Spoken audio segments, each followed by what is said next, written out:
Subscribe करें हमारा YouTube channel, bell icon को क्लिक करना ना भूलें, जिससे आगे आने वाले सभी YouTube अपडेट्स, वीडियोस, नोटिफिकेशंस आपको मिलते रहें।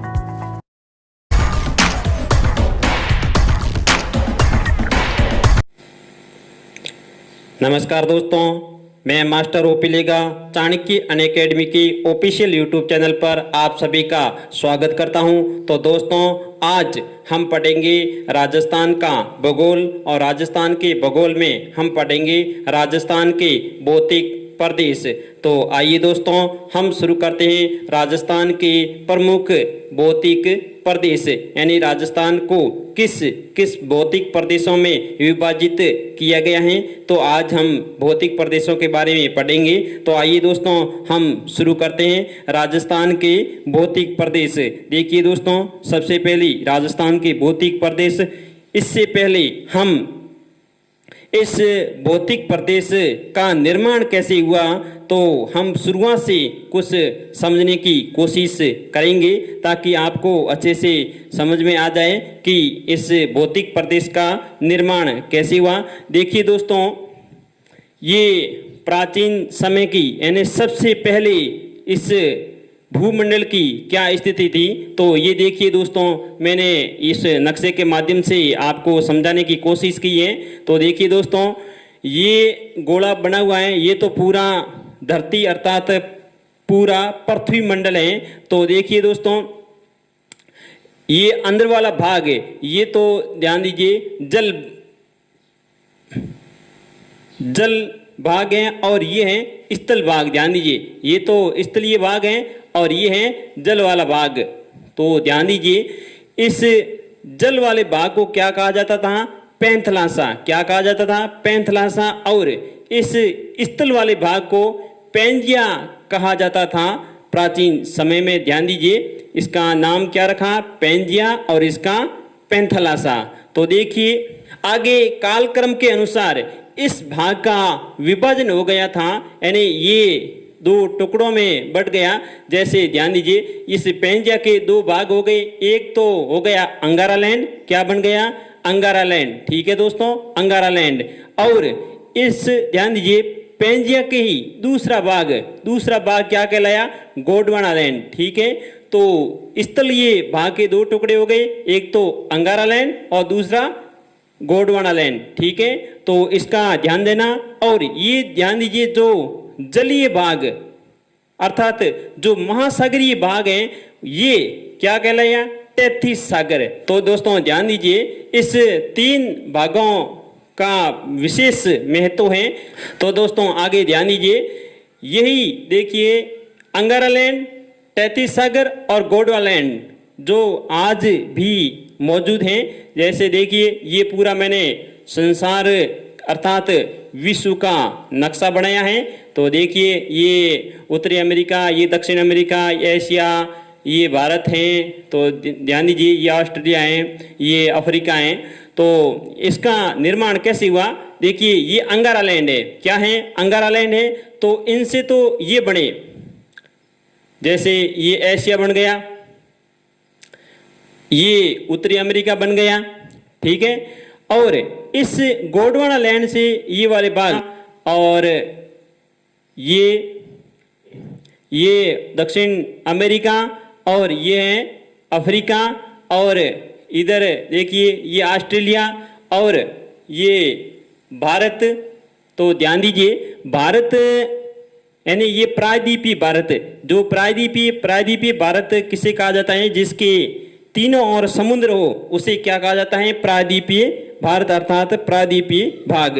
तो ये प्रायद्वीपीय भाग है, जो कि गोंडवाना लैंड का हिस्सा है। इसका आप विशेष ध्यान देना। और ऊपर वाला अर्थात उत्तरी भारत, जो कि अंगारा लैंड का भाग है, इसका भी विशेष ध्यान देना। और तैतीस सागर जो जिसमें यहाँ पर जो खारे पानी की झीलें हैं, इनको तैतीस सागर का अवशेष माना जाता है। इसका भी आप दोस्तों विशेष रूप से ध्यान रखना। तो देखिए दोस्तों, ये तैतीस सागर का वैसे समुद्र तो पूरा है ही, ये बीच में जो समुद्र हैं, और इधर जो खारे पानी की झीलें हैं, वे 33 सागर के अवशेष मानी जाती हैं। तो इसका भी दोस्तों विशेष ध्यान देना। तो राजस्थान, यहाँ पर राजस्थान है, तो राजस्थान के अंदर गोंडवाना लैंड का भी हिस्सा आता है और 33 सागर यानी जहाँ राजस्थान के अंदर जो खारे पानी की झीलें हैं जैसे पचमदरा है, लूणकरण है, डीडवाना है, तो ये झीलें 33 सागर के अवशेष मानी जाती हैं। इसका भी दोस्तों ध्यान रखना। तो ये प्रक्रिया आपको समझ में आ गई होगी। यानी पहले पृथ्वी ऐसी थी जिसको पेंजिया कहा जाता है और जो महासागरीय भाग अर्थात जलीय भाग था उसको पेंथालासा कहा जाता है। ये बाद में 3 भागों में विभाजित हो गया। यानी स्तरीय भाग 2 भागों में, अंगारा लैंड और गोंडवाना लैंड, और ये महासागरीय भाग फिर क्या कहलाया, 33 सागर। ठीक है, तो इन तीनों पर आप शब्दों पर विशेष ध्यान दीजिए। तो आइए दोस्तों हम आगे शुरू करते हैं राजस्थान के भौतिक प्रदेश। तो राजस्थान के भौतिक प्रदेश कितने हैं? तो राष्ट्रीय कृषि आयोग, ध्यान दीजिए यहाँ मैंने लिख दिया है, राष्ट्रीय कृषि आयोग के अनुसार राजस्थान के भौतिक प्रदेशों को मुख्य रूप से 4 भागों में विभाजित किया गया है। कितने भागों में? 4 भागों में। ध्यान दीजिए, पहला है उत्तर पश्चिमी मरुस्थलीय प्रदेश, उत्तर पश्चिमी मरुस्थलीय प्रदेश अर्थात शुष्क प्रदेश, ध्यान दीजिए। और दूसरा है मध्यवर्ती अरावली पर्वतीय प्रदेश, और तीसरा है पूर्वी मैदानी भाग, और चौथा है दक्षिणी पूर्वी पठारी प्रदेश। तो ध्यान दीजिए दोस्तों, ये पहला है उत्तर पश्चिमी मरुस्थलीय अर्थात शुष्क प्रदेश। ये कौन सा है? देखिए ये राजस्थान का मैप आपको सामने दिखाई दे रहा है। तो ये देखिए मैंने सभी विभाजित कर दिया है इस लाइन से, ये लाइन है, इस लाइन से ऊपर वाला भाग ये वाला, तो ये मैंने बड़ा सा लिख दिया है उत्तर पश्चिमी मरुस्थलीय प्रदेश अर्थात थार का मरुस्थल भी कहा जाता है इसको, उत्तर पश्चिमी मरुस्थलीय प्रदेश अर्थात थार का मरुस्थल। ठीक है दोस्तों। और दूसरे नंबर वाला है मध्यवर्ती अरावली पर्वतीय प्रदेश, यानी मध्यवर्ती यानी राजस्थान के मध्य में स्थित हैं। ये अरावली यानी बीचों बीच समांतर स्थिति में है।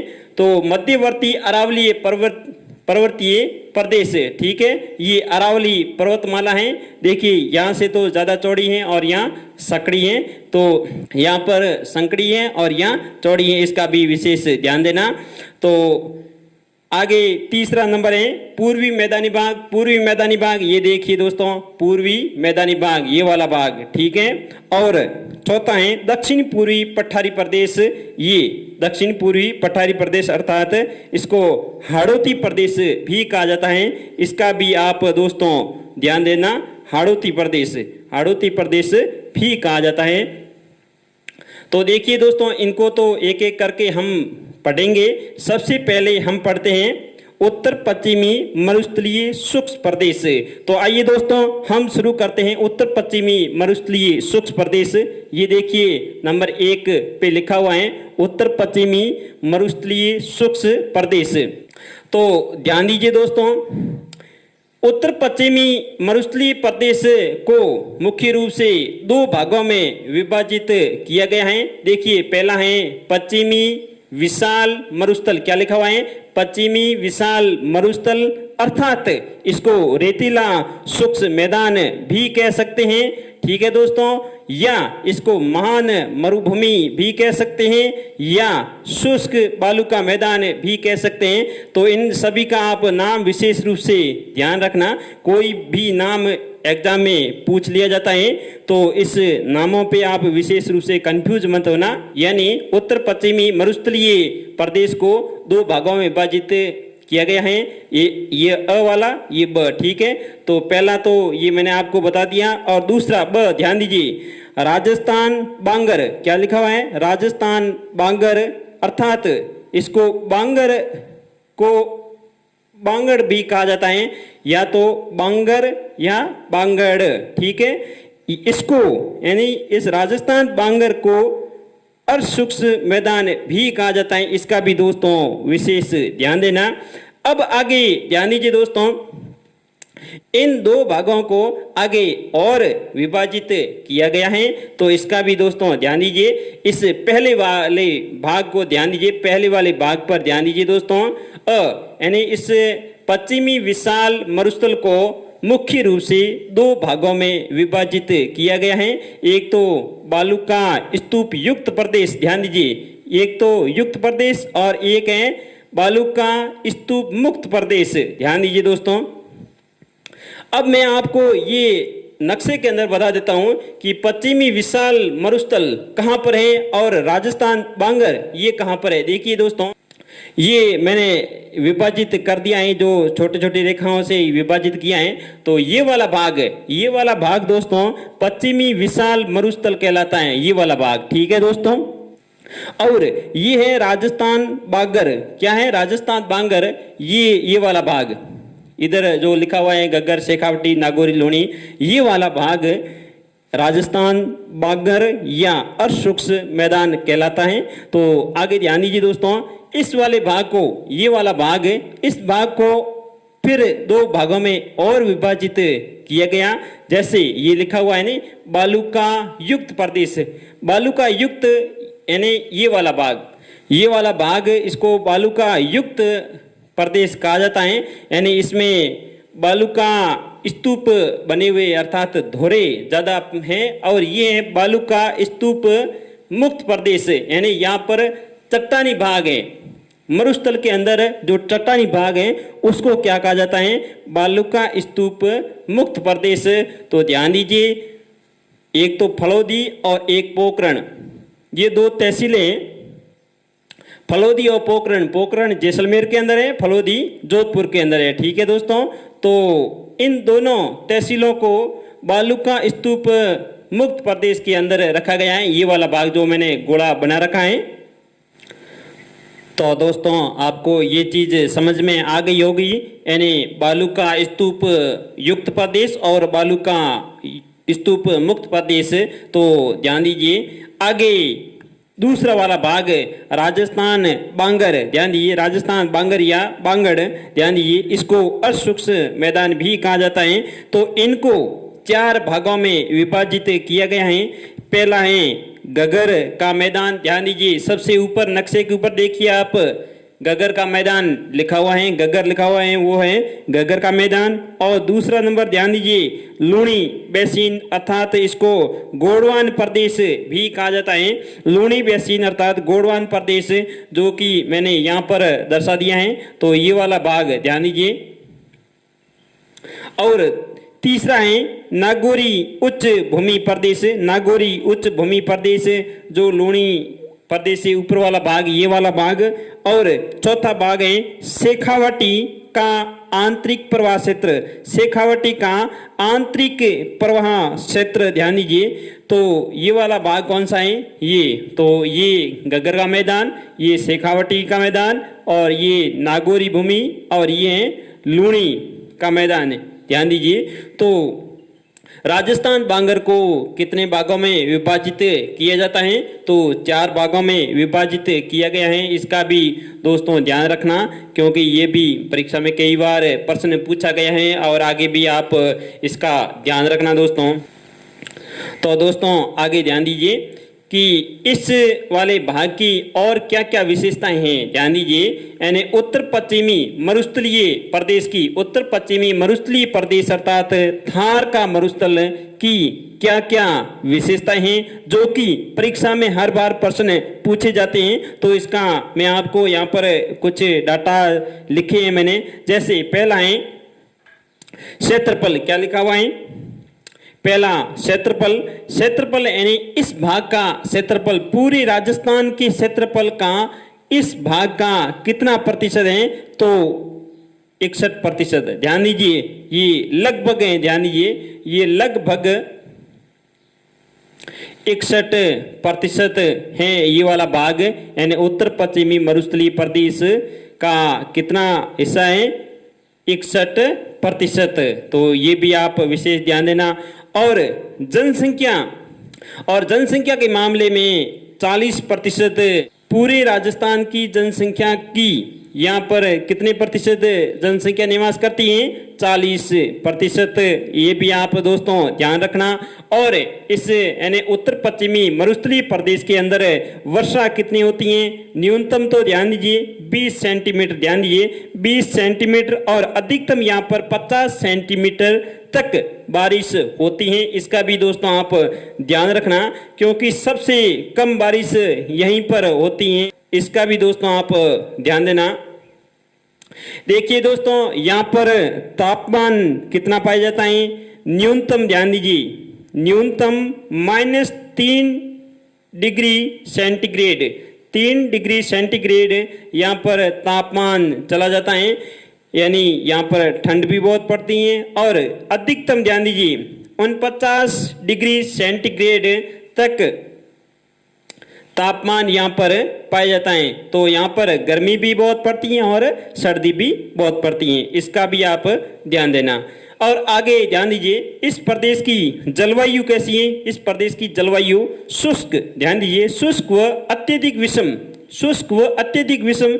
यानी कभी तो यहाँ पर बारिश अच्छी हो जाती है, कभी कम होती है, कभी अकाल पड़ता है, कभी तो यहाँ पर बाढ़ भी आ जाती है। जैसे 2006 के अंदर बाड़मेर जैसे जिले के अंदर भी बाढ़ आ गई थी। तो इसलिए इसको अपन समझ सकते हैं अत्यधिक विषम प्रदेश। ध्यान दीजिए, जलवायु यहाँ की कैसी है? शुष्क व अत्यधिक विषम जलवायु पाई जाती है। और इस भाग की मिट्टी कैसी है? ध्यान दीजिए, मिट्टी है रेतीली बलुई मिट्टी, रेतीली बलुई मिट्टी, ये भी आप विशेष ध्यान देना। और इस प्रदेश की अर्थात इस भूभाग की ढालान या ढाल किस तरफ है? देखिए, उत्तर पूर्व, उत्तर पूर्व, उत्तर वाला ये भाग और पूर्व वाला ये भाग, उत्तर पूर्व से दक्षिण पश्चिम, ये दक्षिण वाला ये भाग और पश्चिम वाला ये भाग। अर्थात ढलान कैसे? ऐसे, यानी नदियां हमेशा यहाँ से जो निकलती हैं वो इधर आती है। इसका आप विशेष ध्यान देना। जैसे लूणी नदी यहाँ से निकलती है नाग की पहाड़ियों से और इधर गिरती है। तो इसका भी मैं आपको नदियाँ पढ़ाऊंगा, तब आप विशेष समझना। यहाँ से जो भी नदियाँ निकलेगी वो इधर आएगी। यानी क्या कारण है? क्योंकि यहाँ पर ढलान उत्तर पूर्व से दक्षिण पश्चिम की ओर ढलान है। इसका भी दोस्तों ध्यान देना। ये भी परीक्षा में एक बार प्रश्न पूछा गया है, तो इसमें कंफ्यूज मत होना। और आगे ध्यान दीजिए दोस्तों, एक शब्द है इस भाग के लिए जो कि ध्यान दीजिए रन, क्या लिखा हुआ है? रन। ध्यान दीजिए, रन का अर्थ क्या होता है?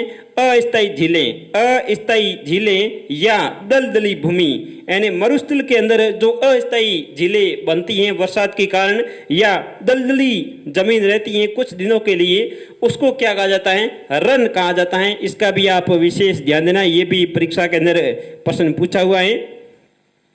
इंदिरा गांधी नहर, ध्यान दीजिए, इस भूभाग की जीवन रेखा कहा जाता है, क्योंकि इंदिरा गांधी नहर के आने के बाद यहाँ पर कुछ सुधार हुआ है, अर्थात यहाँ ये क्षेत्र हरा भरा हुआ है। इसलिए ध्यान दीजिए, इंदिरा गांधी नहर को उत्तर पश्चिमी मरुस्थलीय प्रदेश की जीवन रेखा कहा जाता है। इसका भी आप विशेष ध्यान देना दोस्तों। आगे ध्यान दीजिए, ये जो थार का मरुस्थल है ये विश्व का सर्वाधिक आबादी वाला, ध्यान दीजिए, आबादी वाला मरुस्थल है। इसका विशेष ध्यान देना। यानी सबसे ज्यादा विश्व के अंदर जो भी मरुस्थल है, सबसे ज्यादा आबादी किस मरुस्थल में पाई जाती है? तो थार के मरुस्थल में पाई जाती है। और जनसंख्या घनत्व भी यहाँ पर सबसे अधिक है। इसका भी विशेष ध्यान देना। यानी थार का मरुस्थल, यानी थार के मरुस्थल में जितनी जनसंख्या है उतनी जनसंख्या और कहीं अर्थात विश्व में कहीं पर भी जहाँ मरुस्थल हैं वहाँ नहीं पाई जाती हैं। इसका भी विशेष ध्यान देना। और ये वाला भाग ध्यान दीजिए 33 सागर का अवशेष माना जाता है। यानी यहाँ पर जो झीलें हैं, जैसे दोस्तों लूणकण है, डीडवाना है, पचपदरा है, सांबर हैं, ये जो राजस्थान की खारे पानी की झीलें हैं वे किसका अवशेष मानी जाती हैं? 33 सागर का अवशेष मानी जाती हैं। इसका भी दोस्तों ध्यान देना। ये कई बार परीक्षा के अंदर प्रश्न पूछा गया है कि खारे पानी की झीलें किसका अवशेष मानी जाती हैं? तो 33 सागर का अवशेष मानी जाती हैं। इसका भी दोस्तों आप विशेष ध्यान देना। आगे ध्यान दीजिए दोस्तों, इस भाग की और विशेषताएं पशुधन की अधिकता, यानी विश्व में जितने भी मरुस्थल हैं सबसे ज्यादा इस मरुस्थल के अंदर ही पशुधन पाया जाता है, अर्थात पशु पाए जाते हैं। इसका भी दोस्तों आप विशेष ध्यान रखना। और एक और यहाँ पर पॉइंट लिखा है मैंने, अरावली का वृष्टि छाया प्रदेश, ध्यान दीजिए, अरावली का वृष्टि छाया प्रदेश भी ये कहलाता है। वृष्टि छाया प्रदेश किसे कहते हैं? जहां पर ध्यान दीजिए ये अरावली है, इसका 5 वाला भाग अर्थात ये अरावली पर्वतमाला इस क्षेत्र के अंदर बारिश नहीं होने देती है, अर्थात इधर से तो अरब सागर से मानसून आता है और इधर आता है बंगाल की खाड़ी। ध्यान दीजिए,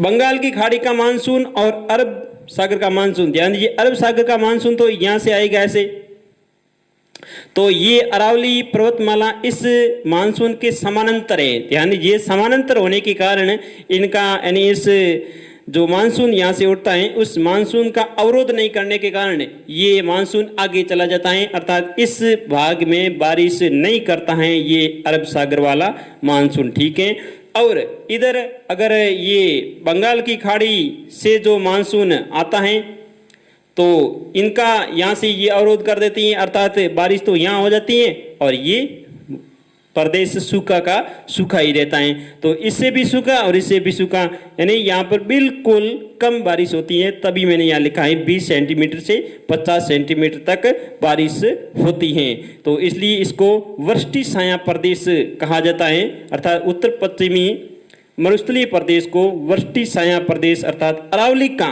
वृष्टि छाया प्रदेश कहा जाता है। इसका भी दोस्तों आप विशेष ध्यान रखना। तो दोस्तों आज हम इतना ही पढ़ेंगे, यानी आगे हम इन 3 भागों को अगले वीडियो में पढ़ेंगे। मध्यवर्ती अरावली पर्वतीय प्रदेश, पूर्वी मैदानी भाग और दक्षिण पूर्वी पठारी प्रदेश। तो ध्यान दीजिए दोस्तों, राजस्थान के भौतिक प्रदेश पर दोस्तों मेरा वीडियो कैसा लगा, और अगर अच्छा लगा है तो इस वीडियो को लाइक करना ना भूलें और दोस्तों के साथ ज़्यादा से ज़्यादा शेयर करें ताकि इस निःशुल्क ऑनलाइन क्लास का सभी बच्चे फायदा उठा सके। और अभी तक कोई नया सदस्य हैं सब्सक्राइब नहीं किया है तो चैनल को सब्सक्राइब कर ले और घंटी अर्थात बेल आइकॉन का बटन भी प्रेस कर दे ताकि आपको आगे आने वाले वीडियो की सूचना तुरंत मिल जाए। धन्यवाद दोस्तों।